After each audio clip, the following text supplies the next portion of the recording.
할렐루야 샬롬하고 우리 함께 인사합니다. 할렐루야 샬롬 샬롬 샬롬 샬롬 샬롬. 하나님 사랑합니다. 여러분 주 안에서 사랑합니다. 예, 오늘 우리 요한복음 끝나고 로마서 강의 오늘 1장 1절로 함께 은혜 나눕니다.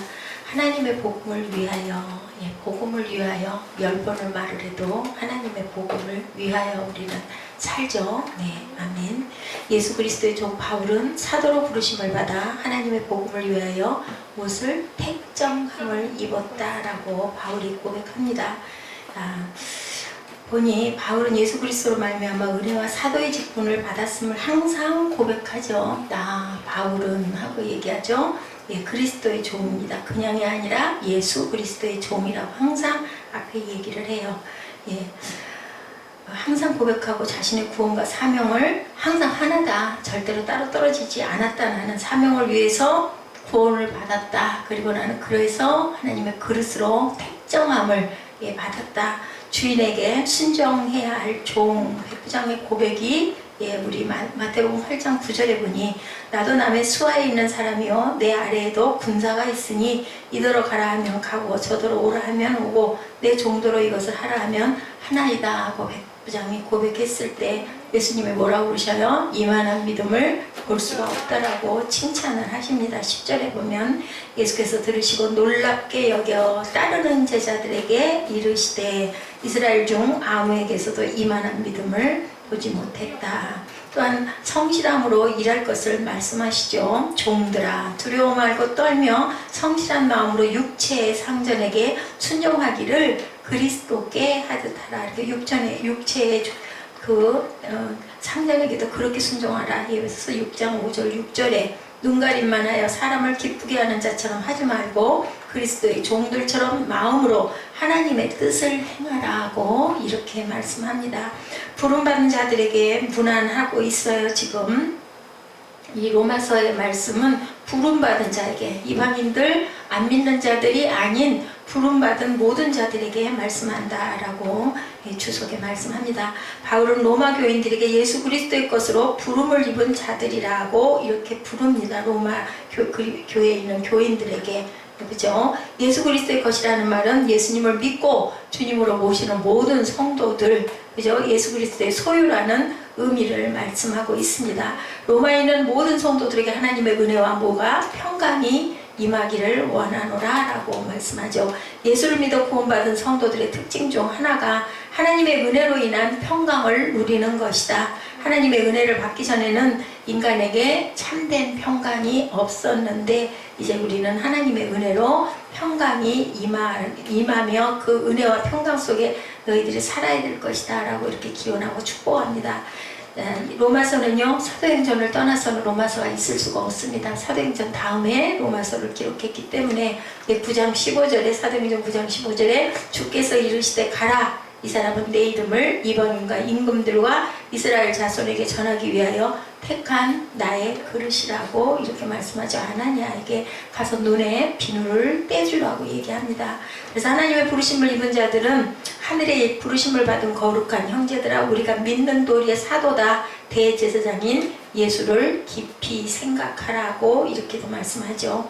믿음의 안위를 위한 방문을 하고 있습니다. 뭘로? 편지를 통해서. 서신이죠. 로마서이기 때문에 자신이 그 로마 교인들에게 신령한 은사를 나눠주고 그들의 신앙을 견고케 하고 믿음의 안위를 받기를 원해서 자신이 헬라인에게나 야만인에게나 어리석은 자나 지혜 있는 자나 누구에게나 뭐라고요? 빚진 자다라고 본인은 그렇게 고백을 하죠. 자신의 사도적 직분에 대한 사명의식과 굉장히 연결되어 있는 말씀을 하기를 즐겼던 바울입니다.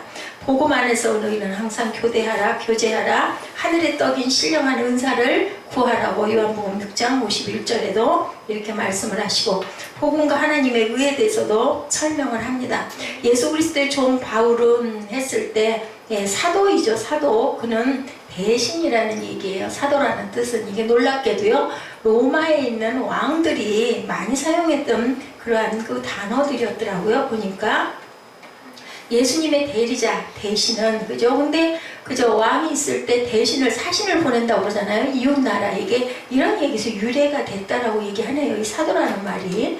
부르심을 받아 하나님의 복음을 위하여 택정함을 입었으니, 아까도 제가 잠깐 소개해드렸지만 사도행전 9장 15절 말씀, 주께서 이르시되 가라, 이 사람은 내 그릇이라고 이렇게 말씀하고 계세요. 그리스도는 우리가 너무 잘 알지만 기름 부음을 받은 통치자라는 뜻을 하고 있습니다. 자, 로마서란 무엇인가? 로마서는 몇 장으로? 16장으로 되어 있는 짧은 책인데, 로마서는 신구약을 합쳐 가장 사랑을 받은 책이에요. 특히나 누구가 회심할 때 이 로마서를 통해서 은혜를 많이 받습니다.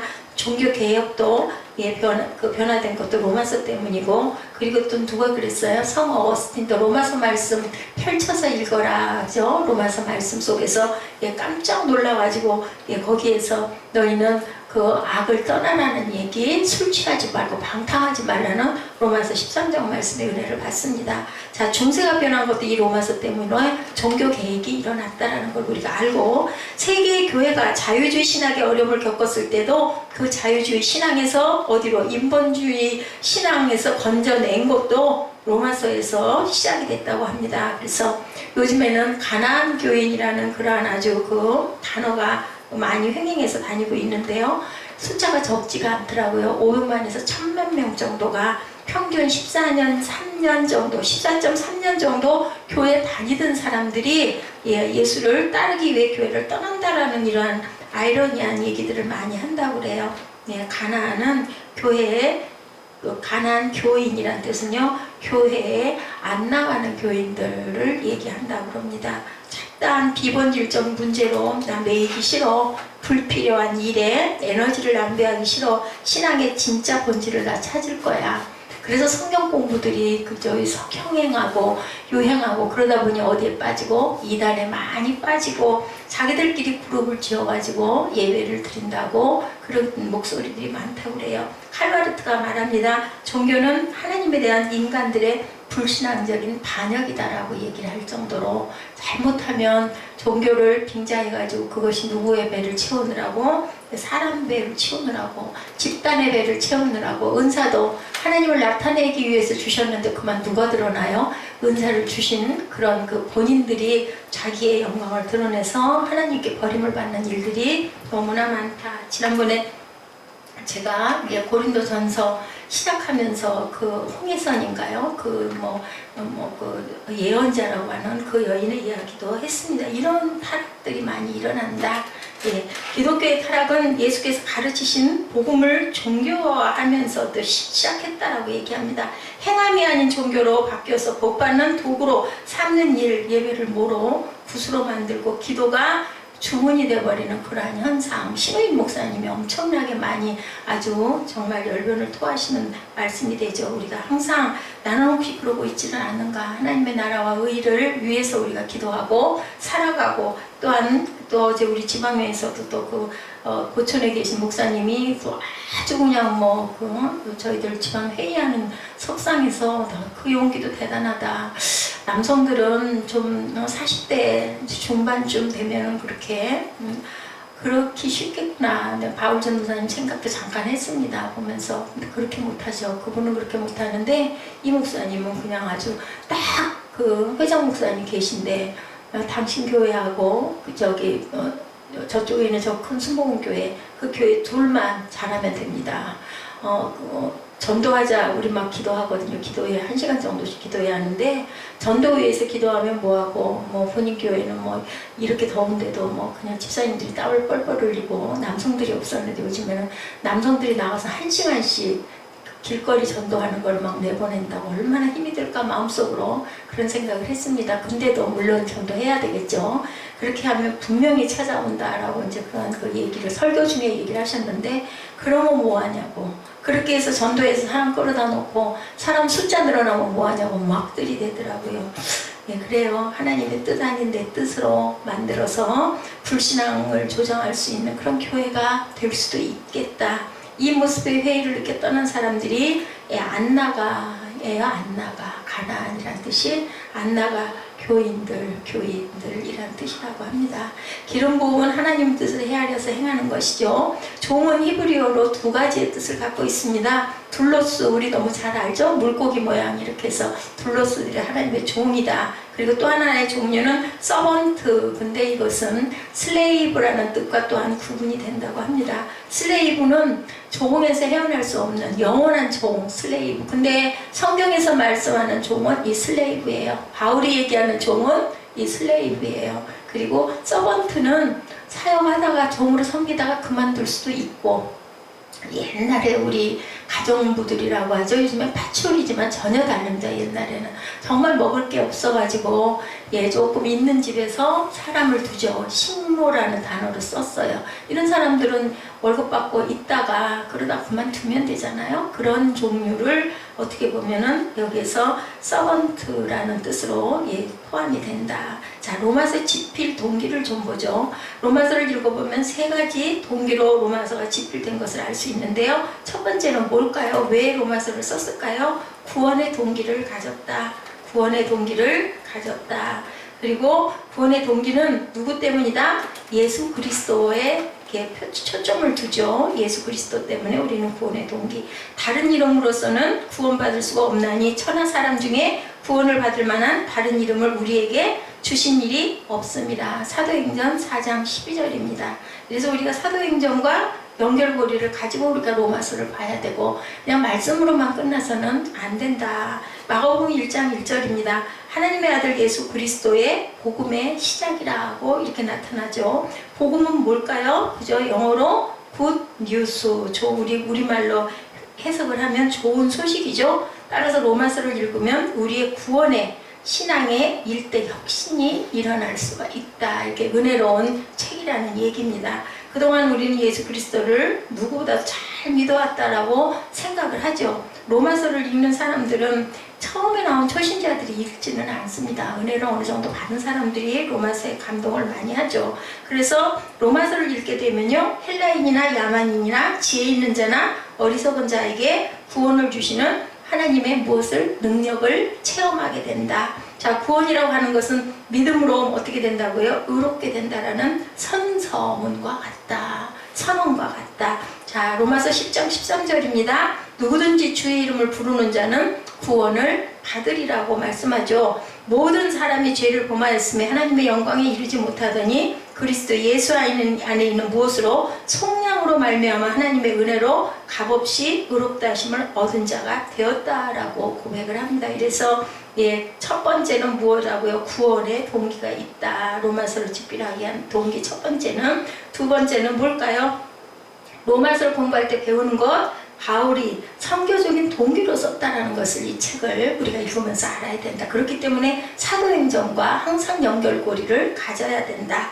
구원이 이방인들의 세계를 동무대로 생각했었어요, 사실은. 그런데 뭐라고 그랬다고 그랬어요? 시기나게 함으로, 그러죠? 처음에는 유대인에게서, 유대인들이 잘 믿지를 않으니까 다시 어디로 갔어요? 이방으로 갔는데 하나님의 뜻이다. 바로 그 유대인들이 시기가 나서 더 열심히 믿게 하려고 어디로 돌아서 한 바퀴 돌았어요. 그죠? 이방인들이 돌아서 다시 이방에서 어디로? 다시 유대인들에게로 향하는 그러한 복음이다. 9장부터 11장까지 내용을 살펴보면 원래 구원은 이스라엘을 통해서 온 것이에요. 그죠? 근데 그것이 다시 이방으로 갔다가 다시 이스라엘로 돌아가는 것을 우리가 봅니다. 로마서 11장 11절입니다. 그러므로 내가 말하느니 그들이 넘어지기까지 실족하였느냐? 그럴 수 없느니라. 그들이 넘어짐으로 구원이 이방인에게 이르러 이스라엘로 시기나게 함이니라 라고 증거합니다. 12절에 그들이 넘어짐이 세상에 풍성함이 되며 그들의 실패가 이방인의 풍성하게 되거든 하물며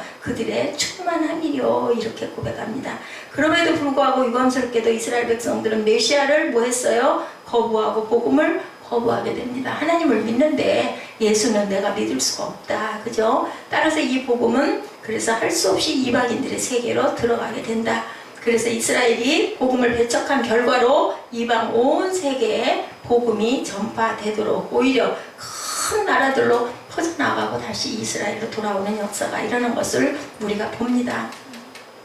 복음을 이방인에게 전하기 위하여 하나님께서 이스라엘에게 거부하게 하시고 이방인이 다 예수를 믿게 되면 복음은 다시 이스라엘로 돌아온다라는 발자취를 어디로? 로마서에서 드러내고 있습니다. 로마서 11장 25절입니다. 형제들아 너희가 스스로 지혜 있다 하면서 이 신비를 너희가 모르기를 내가 원하지 아니하노니 이 신비는 이방인의 충만한 수가 들어오기까지 이스라엘의 털어는 우둔하게 된 것이니라. 이스라엘이 이방인이 충만하게 들어오게 하려고 이스라엘이 우둔하게 둔하게 됐다. 못 알아보고 못 느끼고 못 깨닫게 했다라는 거죠. 마지막으로 로마서는 진정한 그리스도인의 삶이 무엇인가를 제시하기 위하여 쓰여졌다. 첫째 목적 구원을 위해서, 두 번째 목적 바울이 전도하기 위해서, 세 번째 목적 그리스도인의 삶이 무엇인가를 제시하기 위하여 쓰여졌다. 그리고 12장부터 16장까지의 내용, 많은 사람들이 자기 나름대로 다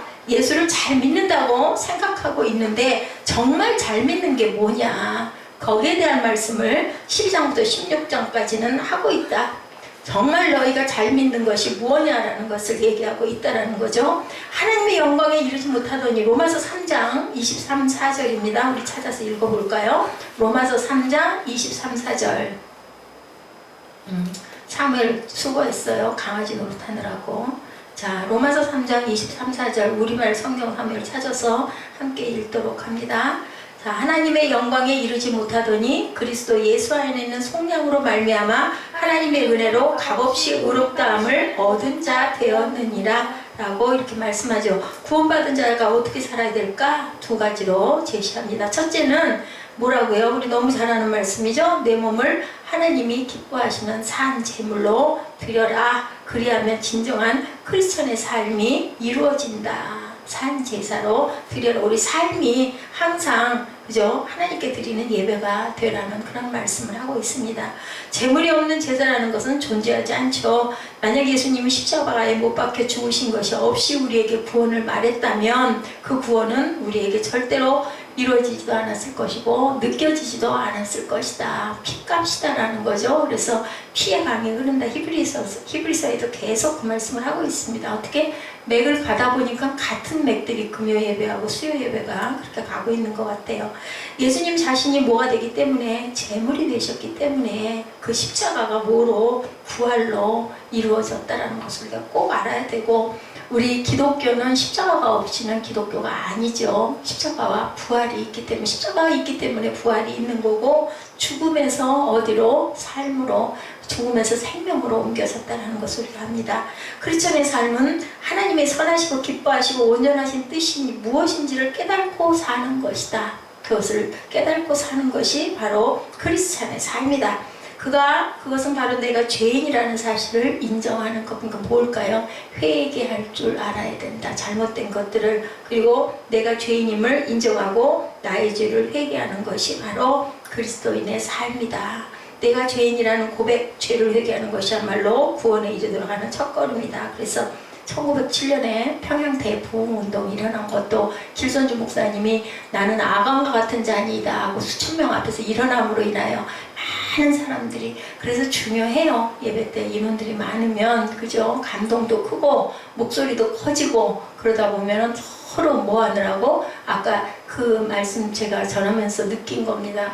예, 식이 나게 한다. 그 부분이 있어요. 의로운 어떤 서로의 시샘을 하게 되죠. 내가 더 잘할 거야. 내가 더 잘할 거야. 내가 더 빨리 갈 거야. 내가 말씀도 더 빨리 찾아 읽을 거야. 우리 유년부 아이들 막 여러 명 있으면 막 뭔가 거기에 즐겁게 하면 막 서로 빨리 하려고 그러다 보면 막 불이 붙고 기뻐지고 그런 부분도 없지 않아 있습니다.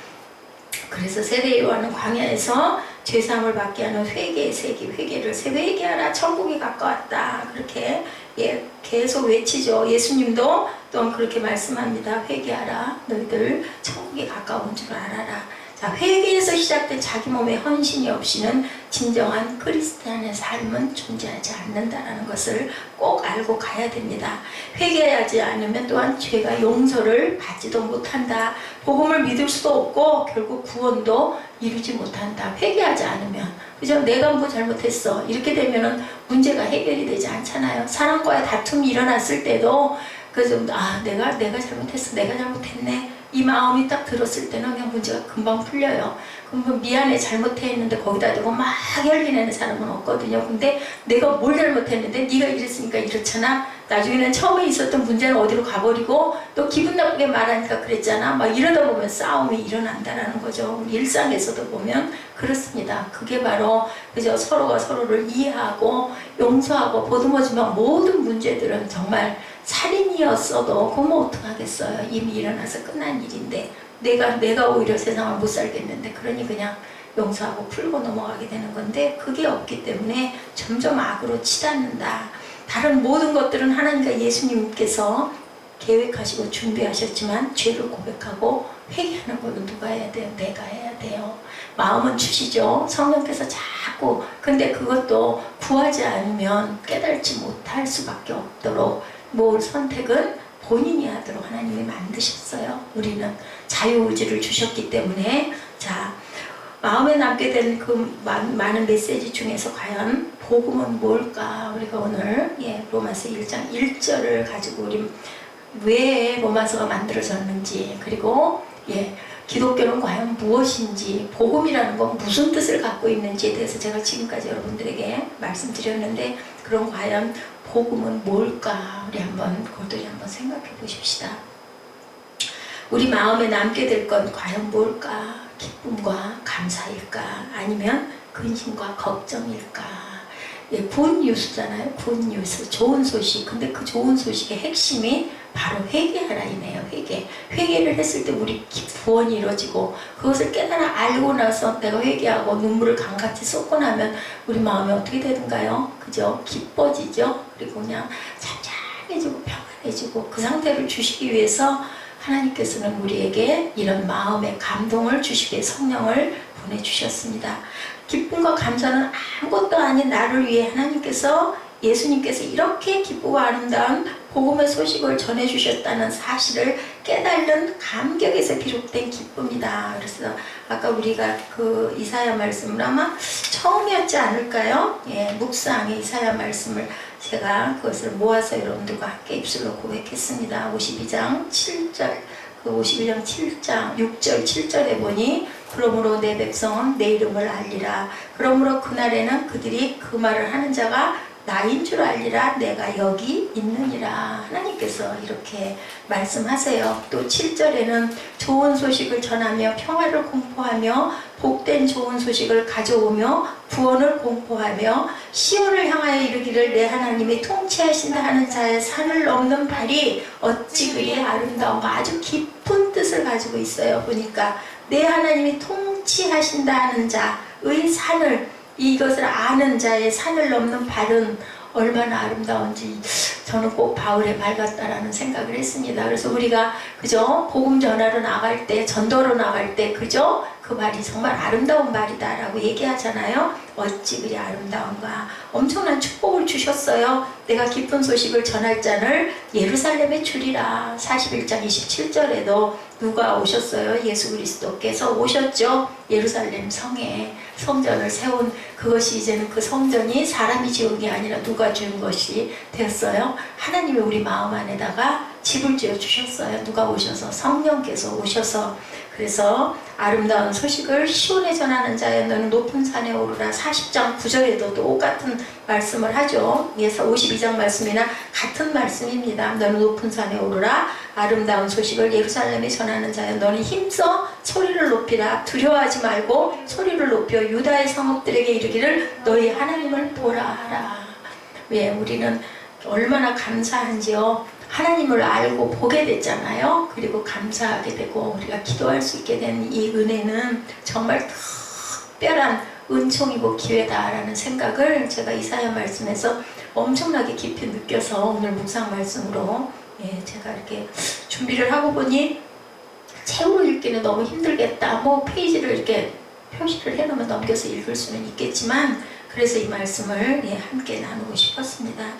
근심과 걱정도 우리에게 생기죠. 안 생길 수가 없어요. 일상 안에 아무리 부여하고 아무리 만족하고 그러게요. 뭐 몇백만 불짜리 뭐 침대가 잘 팔려 나간다고 하는데 그 침대에서 잠을 자는 애기는 뭐 하나도 안 아프겠어요? 아픈 건 똑같을 거예요. 황금 침대에 뭐 보석이 얼마가 박혀서 뭐 100만 불씩 팔려 나가고 그게 뭐 그 수요를 충족을 못할 정도로 엄청나게 팔려 나간다는 얘기를 전에 한번 했는데 그럼 거기에서 자라는 아이는 아무런 탈이 없이 잘 자라겠냐고요? 그건 아닐 거예요.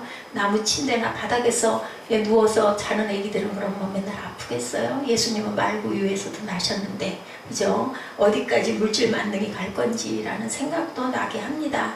뭐 그게 죄일 것까지는 없겠죠. 많이 가진 사람들은 내가 죄인이라니 이제까지 나는 그런 생각을 한 번도 하지 않고 살았는데 내가 바로 죄인인데 나는 앞으로 어떻게 살아야 할까? 그죠? 우리는 뭐 나 오늘 잘못한 거 없어 그렇지만 저부터도 돌아보면은 얼마나 온전치 못하는 모습이 너무너무 많아요. 한심스러워요. 근심스러워요. 걱정스러워요. 어떻게 하면 좋을까? 이런 마음들이 듭니다. 자, 하나님의 뜻대로 하는 근심은 후회할 것이 없는 구원에 이르게 하는 회개를 이루는 것이요 세상 근심은 사망을 이루는 것이래요. 고린도후서 7장 10절에 이렇게 말씀하고 있습니다.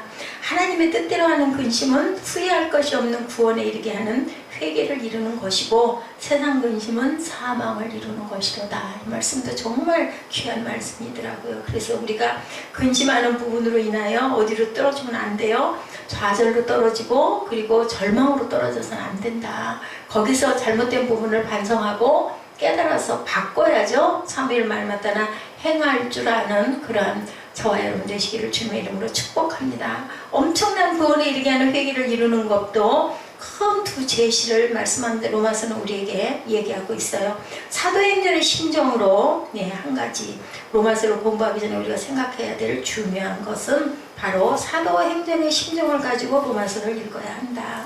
신학적으로 성경 공부처럼 절대 하지 말아라. 성경 공부로 넘어가기가 너무 쉬워요. 강해를 쭉 가다 보면. 그렇지만 그런 마음이 아니라 성령께 우리가 항상 도움을 구하면서 거기서 주시는 메시지가 뭔지를 깊이 깨달을 줄 알아야 된다. 묵상이 굉장히 중요하다. 로마서는 사도행전에서 태어났기 때문에 사도행전의 심정으로 읽어라. 사도 바울이 1, 2차 전도여행을 마치고 3차 전도여행이 끝날 무렵에 그는 고린도에 가죠. 아가에서 뭐 했다 그래서 실패했다 그러죠. 자기 철학을 전하다가 지금의 아테네, 그죠? 아주 지식과 철학이 넘치는 그곳에 자기 철학하다가 거기서만 그렇게 실패를 하고 고개가 빠져가지고 고린도로 가서 거기서 교회가 쓰죠. 고린도에 가서 약 3개월 동안 머물면서 로마서를 썼어요. 그 실패한 여러 가지 거기서 깨달은 게 얼마나 많았을까. 그래서 목회가 꼭 성공하는 것만이 그게 우리 영이 충만해지는 건 꼭 아니다. 그것이 또한 하나의 구실이 돼서도 안 되지만 그죠? 승승장구하고 잘 나가면 우리가 회개하는 마음이 과연 있을까? 내가 부족한 마음이 있을까라는 생각도 합니다. 사도 바울의 심령은 그때는 선교로 뭔가 마음과 생각이 가득 차 있었을 그때, 그러니까 저 아가에 가서 그렇게 열심히 증거하고 전하다가 그만 실패를 했는데 사도행전의 성숙된 심정을 가지고 로마에 있는 그리스도인들에게 편지를 쓴 게 바로 로마서라는 거예요. 그래서 사도 바울의 사도행전적 영적인 능력, 심정을 갖지 않고는 로마서를 올바로 깨달아 알 수가 없다라는 것. 자, 자신을 소개하는 바울은 세 가지 사실을 얘기합니다. 그래서 제가 로마서 들어가기 전에 사도행전을 우리가 또 한번 딛고 가야 될까 하다가 로마서를 통해서 다시 또 사도행전을 들여다볼 수도 있겠다 싶어서 그냥 생각했던 대로 로마서를 전부터 생각을 하면서 뒤로 보냈어요. 아껴놨었죠. 어떤 면으로는. 그리고 이제 요한복음이 끝났으니까 로마서로 가자. 사도행전은 전에 우리 수요일날 수요예배 때마다 했으니까 로마서로 건너왔습니다.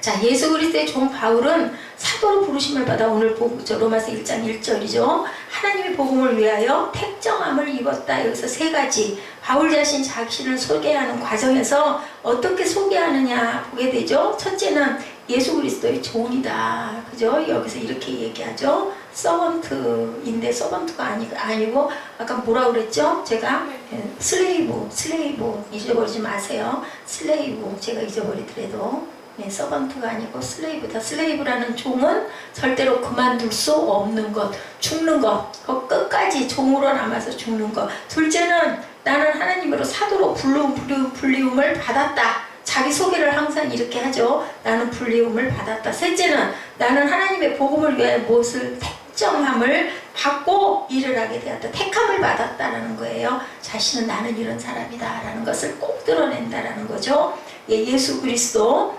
둘로스 서번트가 아니고 슬레이브를 가리킨다. 첫째, 사도 바울은 자신이 예수 그리스도의 종이라고, 나는 슬레이브라고, 나는 이렇게 살다가 죽을 거라고 이렇게 고백을 하는 거죠. 과연 나는 어떤가? 나는 어디에 와 있나? 나는 그럼 어떤 상태, 어떤 자인가를 우리 스스로에게 대입해서 바울이 소개하는 것처럼 담대하게 나도 하나님의 종입니다 할 수 있을까? 제게 그렇게 질문을 해봤습니다. 그리고 나는 서번트가 아니라 슬레이브일 수 있을까? 내가 복음을 위해서 살다가 그저 복음으로 끝까지 복음으로 가다가 나는 죽을 수도 있을까? 나도 그런 종일 수 있을까? 자, 우리의 존재는 자기를 만드신 분을 만나기 전까지는 자신을 다 알지 못한다라고 말씀하고 있습니다. 세상에 수많은 책들이 이 문제를 다루고 있대요. 근데 아직도 그 답을 제대로 정확하게 얘기하는 사람이 없어요. 그건 언제까지? 우리가 만드신 분을 만날 때까지는 완전하게 깨닫고 알지를 못한다. 절대로 인간은 자기 스스로 자기 인생을 깨달을 수가 없다. 맞는 것 같아요. 그 말씀이.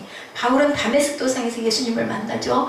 그 예수님의 강권적인 부름, 이 녀석을 내가 써야겠다. 내가 택한 그릇이라고 아까 제가 고백했었잖아요. 그러니까 넌 가라. 아나니아에게 가서 눈의 비늘을 떼줘라 라고 얘기합니다. 자, 바울은 그때 인생이 완전히 거꾸로 뒤집어지는 역사가 예수를 잡는 사람에서 예수님을 드러내는 인생이 됐다. 그래서 사울이 바울 됐다라는 뜻이 바로 똑같은 사람이고 이름도 똑같지만 부르는 것만 좀 다른 표기이지만 대개는 그렇게 얘기합니다.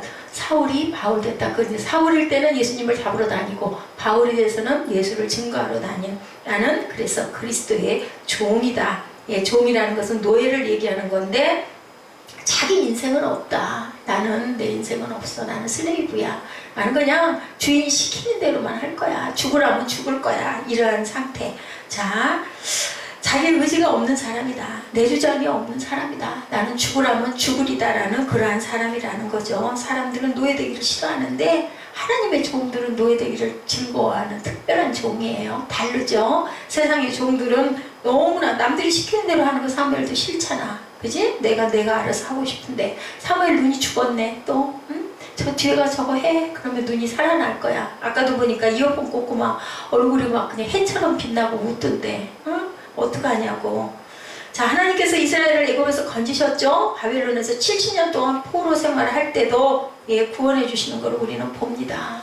우리 마음에 혹시 포로로 되어 있는 것은 무엇이 있나? 내가 뭐에 묶여 있는 것은 아닌가? 저도 가끔 순간순간 돌아봅니다. 나는 내가 뭐에 매여 있나? 그죠? 나는 아니고 싶은데 나도 모르게 내 머릿속을 차지하고 있는 것들의 3분의 2가 뭘까를 우리가 순간 자꾸 되짚어 생각해 봐야 된다.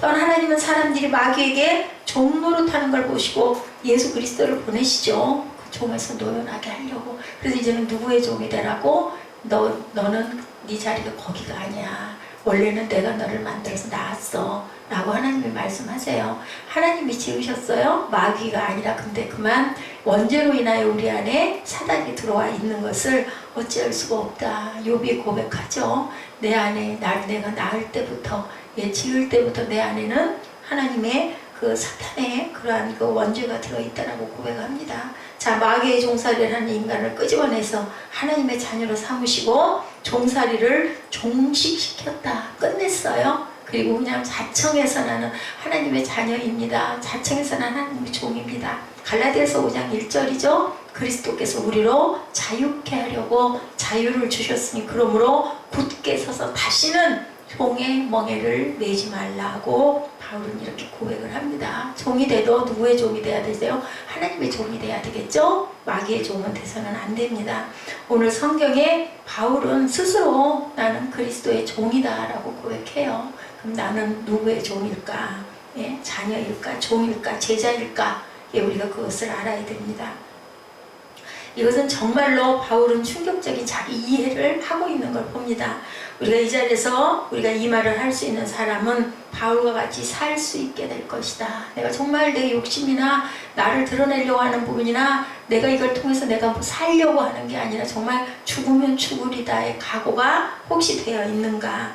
자, 얼마나 이 종이라는 표현을 할 때 어려웠을까. 첫째는 자기 주장이 없어야 되고, 둘째는 주인이 주인 되심을 인정해야 된다. 오늘 새벽 예배 때 우리 룻기 같이 나눴잖아요. 누가 룻이 누구에게 순종했어요? 나오미에게 순종하죠. 절대적으로 하라는 대로. 아우 나 그거 못해요. 이게 한마디도 없어요. 하라는 대로 했어요. 그리고 나오미는 지혜를 가지고, 그리고 자기의 자부를 뭘로? 딸이라고, 사랑하는 딸이라고 사랑을 보여주는 것으로 인하여 그 가정의 가게가 다시 일어나고, 그리고 그죠, 귀한 예수의 가문이 되게 됩니다. 그가 종이 됐기 때문에, 사랑의 노예가 되기 때문에 그렇게 택한 그릇이 된 그러한 사도 바울, 사도의 부름받음을 우리가 봅니다.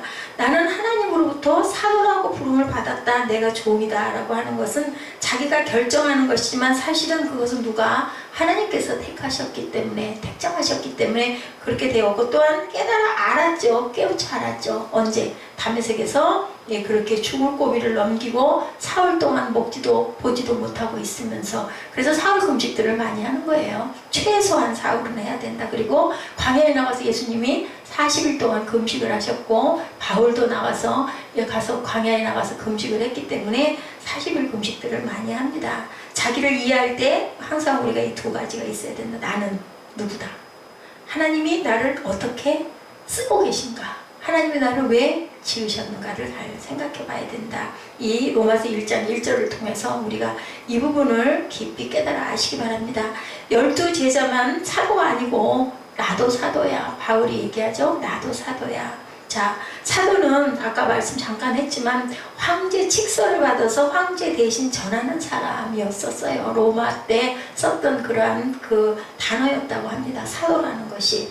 로마 황제와 로마 시민과의 관계는 정복과 소유의 관계였죠. 예수님과의 관계는 그분과의 관계가 어떻게 확신과 권위를 인정하는 땅끝까지의 복음이 되었어요. 그래서 하나님을 믿는 모든 백성들은 이 사도성에 항상 초점이 맞춰져야 된다. 바울을 사도로 불러주신 것처럼 하나님은 우리를 그리스도인으로 불러주셨고, 뭘로? 전도자로 세워주셨다. 아름다운 발이 되게 만들어 주셨다라는 거죠. 내 인생이라고 내 마음대로 사는 것이 아닌, 이것이 바로 부름이다. 불러주셨다. 그리고 그 순간부터 부름받은 것을 우리가 깨달아 알고부터는 나는 내 인생은 내 거야가 아니라 저는 하나님의 것입니다 라는 그러한 고백을 하게 된다. 세 번째, 하나님의 복음을 위해서. 복음은 유앙겔리온이라고 하죠. 로마 왕이 썼대요. 이 말을, 유앙겔리온이라는 말도. 로마 시민권을 가지면 자동으로 종이 4명이 따라 붙는다고 그래요. 로마 시민권 가는 게 굉장한 특권이었더라고요, 보니까. 그래서 그 바울의 가정이 굉장히 부유했기 때문에 가말리엘 문해생도 되고 로마 시민권 가진 자가 되도록 바울의 아버지가 바울에게 그러면 로마 시민권을 사줬어요. 그럼 종이 자동으로 4명이 따라 붙는데요. 이 복음을 예수님과 사도 바울이 차용했다라는 거예요. 그렇게 그 말을, 복음이라는 말을.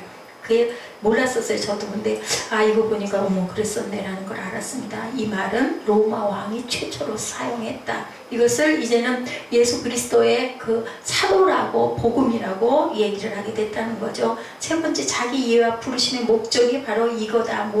하나님의 복음을 위하여. 우리 본문 1장 14, 15절에 그렇게 나타나 있어요. 우리 한번 14절, 15절 한번 읽어볼까요? 뭐라고 얘기했나? 헬라인이나 야만인이나 지혜 있는 자나 어리석은 자에게 다 내가 빚진 자라. 그러므로 나는 할 수 있는 대로 로마에 있는 너희에게 복음을 전하기를 원하노라. 자, 그죠? 이 복음 전하는 일장의 그러한 맥이 바로 여기에 나타나 있어요. 자, 어리석은 자에게 다 내가 빚진 자래. 빚진 자.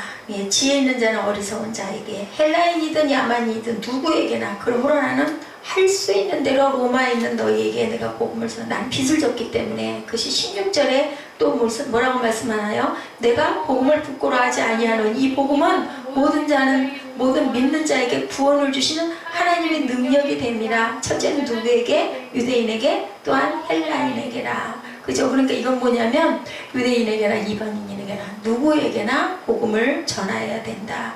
구원을 주신 하나님의 능력이다. 복음을 전하는 것은 바로 하나님의 능력으로 내가 전한다. 17절에는 복음에는 하나님의 의가 나타나서 믿음으로 믿음에 이르게 하나니 기록된 바 오직 의는 믿음으로 말미암아 살리라 함과 같으니라. 아주 귀한 말씀이죠. 우리가 많이 쓰죠. 로마서 1장 17절. 믿음으로 믿음에 이르게 하나니 오직 의인은 믿음으로 살리라. 우리 찬양도 많이 하죠. 오직 의인은 믿음으로 살리라. 고린도전서 2장 2절에도 내가 너희 중에서 예수 그리스도와 그의 십자가에 못 박히신 것 외에는 아무것도 알지 아니하기로 작정했다. 그것만 알겠다라는 거예요. 예수 그리스도가 십자가에 못 박히신 것, 그거 외에는 나는 아무것도. 바울은 얼마나 철학과 문물에 뛰어났다고 그랬죠. 근데 다 배설물과 같다. 하나님을 아는 것 외에는 아무것도 다 필요가 없다라고 그렇게 오죽하면 고백을 했을까. 자, 복음을 바울은 만난 후부터는 그의 전공, 그의 지식, 그의 미래, 그의 인격, 그가 하고 싶은 모든 것들이 한마디로 다 농축이 되어 있고 복음 외에는 나는 아무것도 알고 싶지가 않아. 내가 알고 있는 모든 것은 바로 배설물과 같다라고 고백합니다. 따라서 로마서 16장 전체의 주제를 붙여본다면 하나님의 복음을 위하여, 그 이름을 위하여 라는 거예요. 전체가, 로마서 전체 어떤 그 내용 전체가 하나님의 복음을 위하여, 그 이름을 위하여. 자, 이 복음이 바로 누구라고요? 예수 그리스도다. 그죠? 그러니까 로마서는 바로 예수 그리스도다. 하나님 말씀은 다 예수 그리스도와 하나님이시지만 특별히 16장 전체가 다 예수 그리스도만 나타낸다. 이분은 우리를 위하여 뭘 주셨다고요? 성령을 부어주셨다. 사도 바울은 1절에서 짧게 자기를 세 단어로 말씀하고 있죠. 나는 예수 그리스도의 종이다. 나는 예수 그리스도의 종이다. 예, 그거 외에는 나는 아무것도 알기를 원치 않는다. 자, 헬라인이나 야만인이나 지혜 있는 자나 어리석은 자에게 나는 빚을 졌기 때문에 나는 이 복음을 전한다 라고 얘기합니다. 그리고 기록된 바 오직 의인은 믿음으로 말미암아 살리라. 이게 로마서 전체 맥이라는 것을 우리가 알고, 오늘 로마서 1장 1절 말씀 가지고 복음은 뭐라고요? 예수 그리스도라는 것 꼭 아시고, 사도 바울이 전하는 것이 유대인에게나 로마인에게나 아니면 헬라인에게나 모든 사람들에게 빚진 자이기 때문에 나타나고, 나는 하나님의 복음을 전하는 자라고 바울이 고백했던 것처럼 저와 여러분들도 나는 하나님의 복음을 전하는 자로 살아가시기를 주님의 이름으로 축복합니다. 우리 오직 믿음으로 찬양하시고 결단하는 시간 갖도록 하겠습니다.